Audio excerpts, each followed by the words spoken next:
ይህ ህዝብ በአፄ ዮሐንስ ጊዜ በነበረ ሁኔታ ምን እንደደረሰበት ያውቃል። ኃይል አፄ ዮሐንስን ህይወት የነጠቀ ኃይል ለምን መጣ ብለው ሳይመዝኑ ሄደው ጋብቻ የፈጠሩ ሰዎች ኢትዮጵያን የጂኦግራፊክ እስረኛ አድርገዋታል። ጎንደር ውስጥ በስፋት የኦሮሞ ደም አለ። የአማራ ህዝብ እንደ ህዝብ በጠላትነት ፈርጆ የኖረው ማን ነው? እነዚህን የአብይ አህመድን ንግግሮች ብቻ በመመልከት የሰውየውን የመተላለቅ ፖሊሲ በሚገባ መገንዘብ ያልቻለ እሱ ከፖለቲካ ሰፈር መራቅ የሚገባው መሆን አለበት። ማንን ከማን ጋር ማጋጨት እንደሚገባም ሲያስረዱ አማራ ከኦሮሞ ጋር መስራትና ኦሮማራ ማለት ሲችል የተቀደሰ፣ አማራ ከትግራይ ጋር ሲወዳጅ ግን የተራከሰ ነው ማለታቸው ሳያንስ የአፄ ዮሐንስን ታሪክ እንዳሻቸው አንድ ጊዜ አማራ ገዳይ፣ ሌላ ጊዜ ደግሞ በሱዳን ተገዳይ እያደረጉ ያቀርቡታል። ከጥቂት ዓመታት በፊት ሱዳን በጦርነት አግዛኝ ትግራይን ወጋሁ ብለው በፓርላማ የሱዳንን መንግስት በይፋ እንዳላመሰገኑ አሁን ደግሞ ትግራይ ለምን ከአፄ ዮሐንስ ገዳዮች ከሱዳኖች ጋር ገጠመ ይላሉ። እርስዎ ከ5 ዓመታት በፊት ከሱዳን ጋር ተባብረው ትግራይን ሲወጉ ያኔ አፄ ዮሐንስ አልተገደሉም ነበርን የሚለውን ቀልደኛ ጥያቄ እንለፈው። አብይ አህመድ አሊ የሰሜን ጎንደር ነፃ አውጪ መስለው ለመታየት የሚያደርጉትን ጥረት ሲቀጥሉ ወልቃይትን ለጎንደር አመጣሁለት፣ ጎንደርም ከጎንደር ወልቃይት እየተመላለሰ ነው፣ ለጎንደር መገጭ የሚባል ግድብ ሰራሁለት፣ ጎጃም እየተቃወመኝ፣ ለጎንደር የፋሲልን ግንብ አደስኩለት፣ የጎንደር ፒያሳን አዳነች አበቤ ልኬ ኮሪደር ልማት አሰራሁለት፣ ጎንደር ከኦሮሞ ጋር የተጋባ ነው፣ ኦሮማራን የመሰረት ነው፣ ጎንደሬው አምባቸውና እኔ ኦህዴዱ ነበርን፣ የኦሮማራ አልጋ ሳይጸና የአማራ ቢምቢዎችና ትንኞች ውጊያ ከፍተው እረፍት ነሱን። አሁንም መፍትሄው ኦሮማራ መሆን አለበት እንጂ እንዴት አማራ ከትግራይ ጋር ተጣምሮ አየዋለሁ ሲሉ ከርመው ባሳለፍኑ ቅዳሜ ማለዳ ደግሞ በዚያው በወልቃይት አቅጣጫ ሸረሪና በተሰኘው ቦታ ጦርነት ከፍተው ግማሽ ቀን ለበለጠ ጊዜ ተዋግተው ኢትዮጵያውያንን ለሞት ዳርገዋል። አብይ በዚያ ግንባር ለምን ጦርነቱን መክፈት አስፈለጋቸው የሚለው ጥያቄ ውስብስብ ማብራሪያን አይጠይቅም። የጠቅላይ ሚኒስትሩ ፍላጎት ትግራይ ወልቃይትን ሊወስድ ሲመጣ እኔ ለጎንደር ስል እየተፋለምሁ ነውና ጎንደር ሆይ ጉድበልልኝ ለማለት ነው። አይምባ የተባለውን የሰሜን ጎንደር ከተማ እንደነ አጣዬ ያወደሙ ጠቅላይ ሚኒስትር፣ የጎንደር እናት የልጅሽን አስክሬን አልሰጥሽም ብለው ያስለቀሱ ጠቅላይ ሚኒስትር፣ በአንድ ቀን ብቻ 16 ጊዜ በድሮን ደብረታቦርን የሚደበድቡ መሪ የጎንደር ነፃ አውጪ ሆነው ሊከሰቱ ይዳዳቸዋል። ጀርመናዊ ጋዜጠኛ ሄይነር ሆፍማን አብይ ቢውልድስ ለግዠሪ ፕሌይግራውንድ በሚለው ጽሑፉ ጠቅላይ ሚኒስትሩ በህዝቦች መካከል ሰላም እንዳይኖርና ብሔሮች እርስ በርስ እንዲዋጉ እሳቸው ግን በስልጣን እንዲቀጥሉ ብቻ ነው ፍላጎታቸው ሲል እንዳስነበበው ሁሉ የኦህዴድ ብልጽግና አለቃ ጥሪ እያደረጉ ያሉት የጎንዮሽ መዋጋትን ነው። አማራ ከትግራይ ጋር ተዋጋ፣ ኦሮሞ ሆይ አማራ ከትግራይ ጋር ሆኖ ተነስቶብሃል እያሉ ለማጫረስ የሚያደርጉት ጥሪ አልበቃ ብሏቸው ትግራይ ሆይ ከሱዳን ጋር ተዋጋልኝ እንጂ እያሉ የ19ኛው ክፍለ ዘመንን የታሪክ ቁርሾ አምጥተው ግጭት ለመጥመቅ ጥረዋል። ከዚያም አማራ ከሳቸው ውጪ ሌላ ጠላት እንዳማትር ይጋብዙታል። የአማራ ህዝብ እንደ ህዝብ በጠላትነት ፈርጆ የኖረው ማን ነው? የአማራን ህዝብ እንደ ህዝብ በጠላትነት ፈርጆ እየተዋጋ ያለውስ ማን ነው? አማራ ሁሉ በተገኘበት እርምጃ ይወሰድበት ብሎ በፓርላማ አዋጅ ያወጣስ ማን ነው? የአማራን ገዳማትና መነኮሳት እያደነ በድሮን እየገደለ ያለውስ ማን ነው? ጣሊያን እንኳን ያልደፈራቸውን አብያተ ክርስቲያናት ለማውደም ጦር አዝምቶ እያስፈጸመ ያለው ማን ነው? የአማራ ክልል ገዳማት ሽፍታ መደበቂያ ናቸውና ወታደራዊ ኢላማ ናቸው ብሎ የዘመተውስ ማን ነው? የአማራን ልጅ ገድዬ አስከሬን ለእናት አልሰጥም ያለውስ ማን ነው? የአማራን ህዝብ የድሮን ዝናብ ሲያዘንብበትና ሲገድለው የሚውለውስ ማን ነው? እርሱ አይደሉምን? አማራን ከኦሮሚያ ከአዲስ አበባ ዙሪያ ጭምር ህጋዊ ድሃ አደረኳቸው እያለ አፈናቅሎ በደብረ ብርሃንና በሰሜን ወሎ የተፈናቃይ ካምፕ ውስጥ ያስገባው ማን ነው? አማራን በታሪኩ ለመጀመሪያ ጊዜ በተፈናቃይ ካምፕ ውስጥ እንዲቀመጥ ያደረገው ማን ነው? አማራን አዲስ አበባ አትገባም ብሎ ከሸኖና ከእንጦጦ ሲመልስ የነበረውስ ማን ነው? የአማራ ህዝብ የሚታከምባቸውን የጤና ተቋማት እየፈለገ በድሮንና በጀት ሲያወድም የሚውለውስ ማን ነው? 7 ሚሊዮን አማራ ከትምህርት ቤት እንዲቀር ያደረገውን እልቂት ያወጀው ማን ነው? እንዳጣይ ያሉትን ከተሞች እየተመላለሰ ያወደመውና ያቃጠለው ማን ነው? የኦህዴድ ብልጽግና አይደለምን? የአማራ ክልል ፋብሪካዎችንና ዩኒቨርሲቲዎችን የጦር ካምፕ እንዲሆኑ ሰራዊትም እንዲያከማቹ ያደረገው የኦህዴድና የተላላኪውን ጦር አይደለምን? አማራን ሰባበርኩት እያለ መስቀል አደባባይ ላይ ቆሞ የፎከረውስ ሽመልስ አብዲሳ አይደሉምን? የአማራ ክልልን ልማት አቁሞ ከዚህ ቀደም የተገነቡ መሰረተ ልማቶችን ያወደመውስ ማን ነው?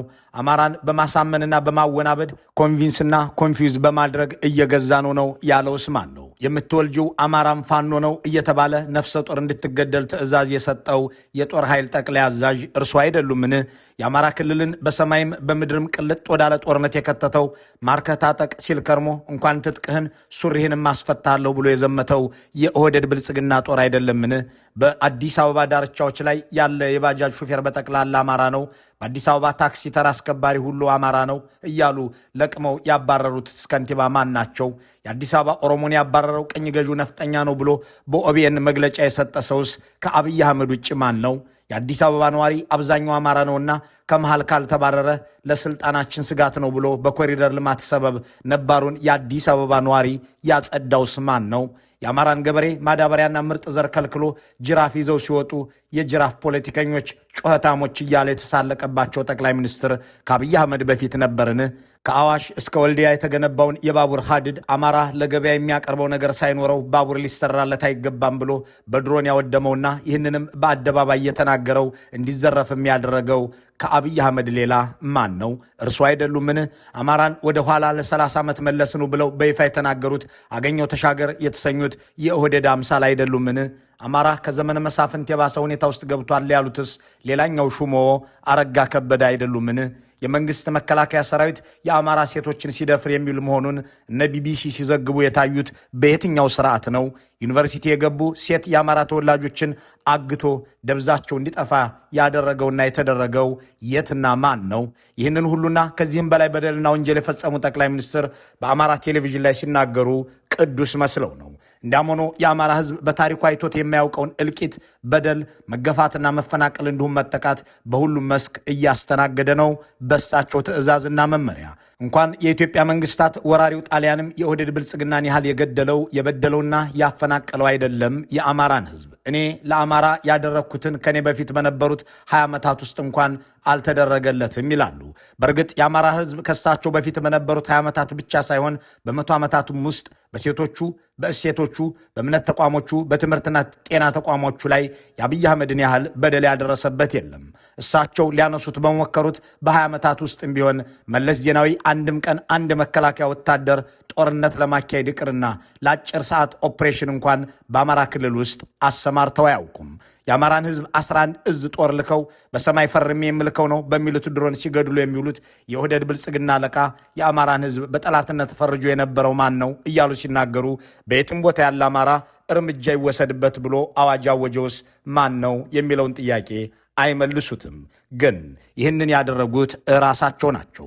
በአብይ አህመድ ዘመን የታወጀው ጸረ አማራ ሁላ አቀፍ ጥቃት በየትኛውም ዘመን ተደርጎ ያውቅም፣ ከእርሶ ውጪ አማራ ግንባር ቀደም ጠላት የለውም የሚለውን የሚናገሩት ደግሞ ዕድሜ ጠገብ አዛውንቶች፣ ሁሉንም በጽሞና የሚታዘቡ የክልል አርሶ አደሮች ናቸው። እነሱን ምስክር እያደረግን በእርግጥ አማራ ክልል ከአብይ አህመድ ውጪ ከታሪክም ሆነ ከአሁናዊ ሁነቶች ሊጠራውና ሊጠላው የሚገባ ጠላት አለውን ብለን እንጠይቅ። ረኮ አመከነ ጀደሜ ዱበተሙ እንደንደኝ ኬስ ኦሮሞ ለመናገር በሚከብድ ደረጃ ችግር ውስጥ እንዲገባ በቀኝ ገዢው ስርዓት ለአንድ ክፍለ ዘመን ያክል ጉዳት ደርሶበታል።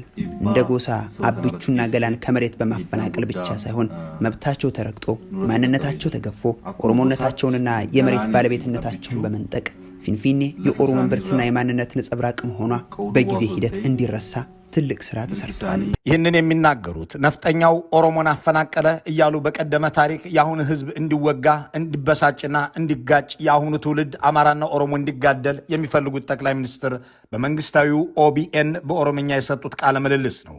አማራ ቴሌቪዥን ላይ ቀርበው ደግሞ ኦሮሞና አማራ ሲጋባ እንደኖረ ጎንደር ምስክር ነው፣ አማራ ጸቡ ከትግራይ መሆን አለበት እንጂ ከኔ ጋር አይደለም ይላሉ። በኦሮሚያ ቴሌቪዥን አንዱን አፈናቃይ ሌላውን ተፈናቃይ፣ አንዱን ተጎጂ ሌላውን ጎጂ የሚያደርጉት ሰው በአማራ ቴሌቪዥን ቀርበው ደግሞ ምኒልክ ያለ ጎበና ንጉሥ አልሆነምና አማራ በተራ ጎበና ሁንልኝ እያሉ ኮንፊውዝና ኮንቪንስ ለማድረግ ይጥራሉ። ለማወናበድና የሚያሳምኑት ካለም ለማሳመን። አማራን እንደ ጠላት ቆጥሮ የኖረው ማን ነው ብለው ሲጠይቁም እንዲህ እያሉ መናገራቸውን ሾርት ሚሞሪያም ያሉት ህዝብ የረሳላቸው ይመስላቸዋል። የአማራ ህዝብ በአሁኑ ወቅት እርስ በርሱም እንዲጋደል ከጎረቤቶቹም ጋር ጦር እንዲማዘዝ ከሚቀሰቅሱት ጠቅላይ ሚኒስትር በላይ 10 እዝ ጦር አሰማርተው በምድር በሰማይ ከሚገድሉት ከአሁናዊ ጠላቱ ከአብይ አህመድ ውጭ ከታሪክም ሆነ ከዘንድሮ የፖለቲካ ኃይሎች ባላንጣነትን አያማትርም የሚለው ራሱ የክልሉ ገበሬ ነው። አሁን ያለው አብዛኛው የአማራ ክልል ህዝብ የመከላከያ ወታደርን በቴሌቪዥን እንጂ በአካል አይቶት አያውቅም ነበር።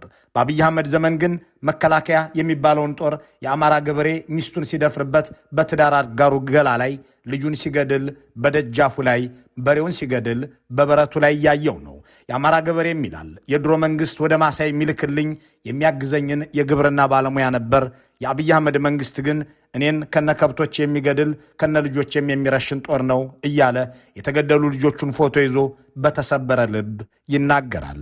10 ቀንድ ከብት 4 የጋማ ከብት ዘር አሳጥቶ እኔንም ባድማ ጥፍቶ ገበሬን አውድሞ ገሎ ማንን ሊመራ ነው እሱ? ምን እስተሚሆን ነው የሚጠብቀው? ያለ መንግስታት እንዴት መንገድ አይሰጠውም ወይ? እንዴት አያቅበውም ወይ? የድሮ መንግስቶች እኮ ጥሩ ሆነው ታቅበው ሲለቁም በፍታዊ አቅማቸው ውጪ ነው ብለው አንድ ነገር ሳያጠፉ ገበሬውን ሳይጨቁኑ ገበሬውን ንጹሃኑን ዜጋን በቃ በሞራል በድል እያገዙን አይዟችሁ በርቱ ስሩ አልሙ በልማት ታገሉ ቆፍሩ እረሱ እያሉ ሲያግዙን ነበር። ይሄ ግን እንኳንስ ሊያግዝ ቀርቶ እያወደመ በሉት እያለ እየጨፈጨፈን እኒህ አርሶ አደር እረኛውን ልጃቸውን ከነከብቶቻቸው በድሮን የገደለባቸውን የአብይ አህመድን አገዛዝ እያማረሩ ነው። በስም ጠርተው ራሳቸውን ጠቅላይ ሚኒስትሩን። ለእኒህ አባት ከኒህ ጠቅላይ ሚኒስትር በላይ አፄ ዮሐንስንም ሆነ ሌላ ሰውን ጠላት ሊሆናቸው አይችልም። አሁን ደጃፉ ላይ የአብራኩን ክፋይና የእርሻ በሬውን ከሚገድልበት የአብይ አህመድ ጦር በላይ የትኛውም የአማራ ገበሬ ሐሰተኛ ትርክት ጠላት ሊሆነው አይችልም።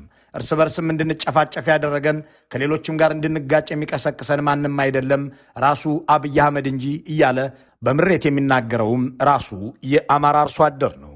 በጣም የሚያስለቅስ የሚያሳዝን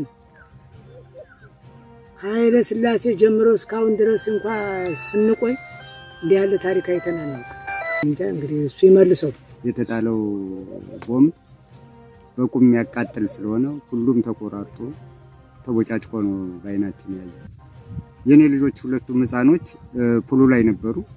እግዚአብሔር አምላክ አባት ያቦይ ሆኖ አትርፎልኝ ነው። አንድና ሁለት እየተባለ ጭፍጨፋ ጀምላ ጭፍጨፋ ያዝ ከዚህ በላይ ምንም የለን ብለን ነው እኛም እንደው ኋላ ሲደርስበት ነው የምናውቀው እንጂ ትግሬን እሷን እንድትጣላ አማራ ጋር አደረገ። እሷም እንድትጨፈጨፍ እኛም እንድንጨፈጨፍ አደረገ። አጨፋጨፈ ላይ ጋብ ሲልበት ኃይሉ በመመንመኑ በማየቱ ትግሬን ደግሞ እሱ ወሮሞን ደግሞ አማራው መደብ እኮ ያንተን እናጥቷን የቆረጠ ነው ይቆርጥ ነበር አማራው እያለ ደግሞ በጎደኛ ያስተምር ነው። ይሄን የሚያደርገው ማን ነው? አውታንቱ መሪው ሰሪው ፈጣሪው አድራጊው እሱ አብይ አህመድ። አብይ ጦርነት የከፈቱት በእነዚህ አርሶ አደሮች ላይ ነው። የአብይ ጦር የሚገድለውም የእነዚህን ሰዎች ልጆች፣ ሚስቶች እንዲሁም ከብቶች ነው። የአብይ አህመድ ድሮኖች የሚያወድሙት የእነዚህን ገበሬዎች ማሳ ነው። የአብይ አህመድ ፓርላማ አማራ በተያዘበት ሁሉ እርምጃ ይወሰድበት የሚል አዋጅ ያወጀው በእነዚህ አርሶ አደሮች ቤተሰብና ዘመድ ላይ ነው። እሳቸው ግን የአማራ ሕዝብ ጠላቱ ታሪክ የሆኑ መሪዎች እንጂ እኔ አይደለሁም ባይናቸውና አማራን ጠላት አድርጎ የኖረው ማን ነው ሲሉ አይናቸውን ጠበብ እያደረጉ ይጠይቃሉ። ይህንን የሰማ አንድ የአማራ አርሶ አደር ግን አማራ በተገኘበት ሁሉ እርምጃ እንዲወሰድበት በፓርላማ አዋጅ ያወጀስ ማን ነው ብሎ ቢጠይቅ አብይ አህመድ አቤት ማለት አለባቸው። ለማኝነትም ምስለኔያቸው ጌዲዮን ጢሞቴዎስ ያነበቡት የማይረሳ አዋጅ ምስክር ነው። በዋነኝነት አዋጁ ተፈጻሚ የሚሆነው በአማራ ክልል ውስጥ ነው። ነገር ግን እንደየአስፈላጊነቱ ይህንን ሁኔታ ለመቆጣጠር አስፈላጊ ነው ተብሎ ሲታመንበት በሌሎችም የሀገሪቱ አካባቢዎች ተፈጻሚ ሊሆን እንደሚችል በአንቀጽ 3 ተመላክቷል። አሁንም ለአብይ አህመድ የሚቀርበው ጥያቄ አጭርና ቀጥተኛ ነው። ለመሆኑ ግን አማራ ክልል ውስጥ ያለ አማራ ብቻ ሳይሆን በሌሎች የኢትዮጵያ ክፍሎችም የሚኖር አማራ እርምጃ ይወሰድበታል ብሎ የአስቸኳይ ጊዜ አዋጅ በፍትህ ሚኒስትሩ በኩል ያስነበበ ጠቅላይ ሚኒስትር ከእርስዎ ውጪ ማን ነው? የአማራ ተወላጆች ሁሉ ባሉበት እርምጃ ይወሰድባቸው ዘንድ በወጣው በዚህ አዋጅ በአዋሽ፣ በአዲስ አበባ፣ በሲዳማ፣ በጎንደር፣ በኮምቦልቻ፣ በባህር ዳርና በሌሎችም አካባቢዎች በሺዎች ወደ እስር ቤት እንዲጋዙ በየጎዳናው እንዲረሸኑ የዩኒቨርሲቲ መምህራን በመንገድ ላይ ለፍቶ አዳሪዎች በስራቸው ላይ አርሶ አደሮች በማሳቸው ላይ ያለ ምህረት እንዲገደሉ እያደረገ የቀጠለውስ ማን ነው? የአማራ ገበሬ አትግደሉኝ፣ ማዳበሪያና ምርጥ ዘርም አትከልክሉኝ ብሎ የእርሻ ጅራፎቹን ይዞ ሲወጣ የጅራፍ ፖለቲካ ጮኸታም እያለ የዘለፈውስ ማን ነው?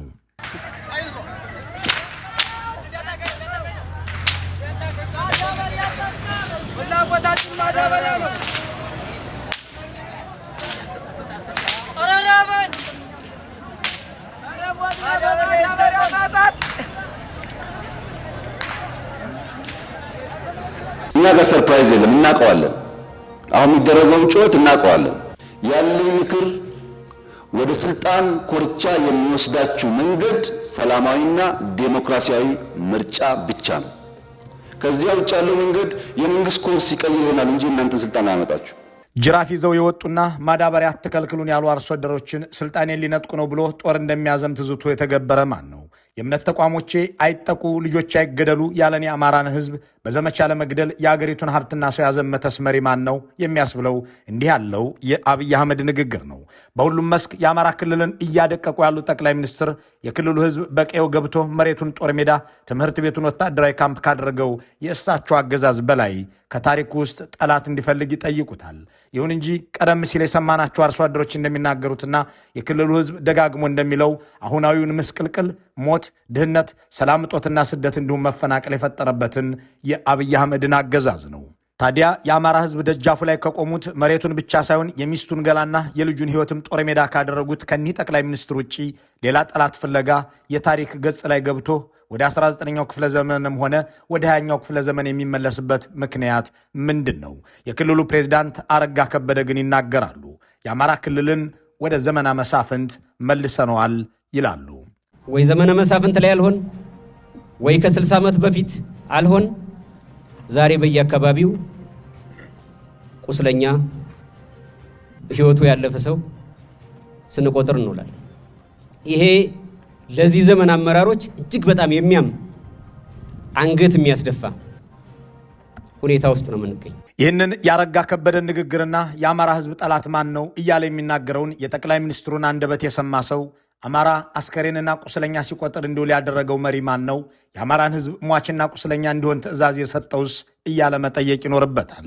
የአማራ ክልል ጦርነት 3 ዓመት ሲደፍን አማራን እንኳን ትጥቁን ቀበቶንም እናስፈተዋለን ብለው የዘመቱት የነ ብርሃኑ ጁላ የኦህዴዶችና የምስላኔዎቻቸው እንዲሁም የስልጣናቸው ዘበኛ በሆነው መከላከያ ውጊያ የከፈቱበት 4ኛው ክረምት ሲጀምር አብይ በአማራ ቴሌቪዥን የሰጡት ቃለ መጠይቅ በክልሉ ህዝብ ላይ የከፈቱት ጦርነት እንደማይቆምም ማብራሪያ የተገኘበት ነው።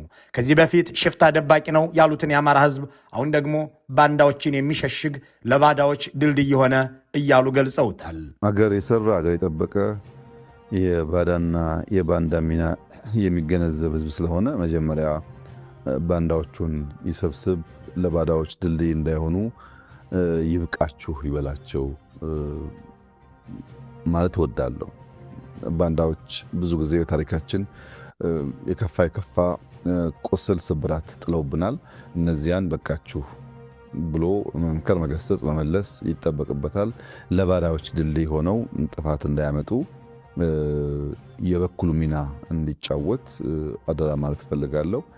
በዚህ ንግግራቸው የአማራ ህዝብ ሆይ የምገድልህ የባንዳዎች ምሽግ የባዳዎች ድልድይ ስለሆንክ ነው እያሉ ነው።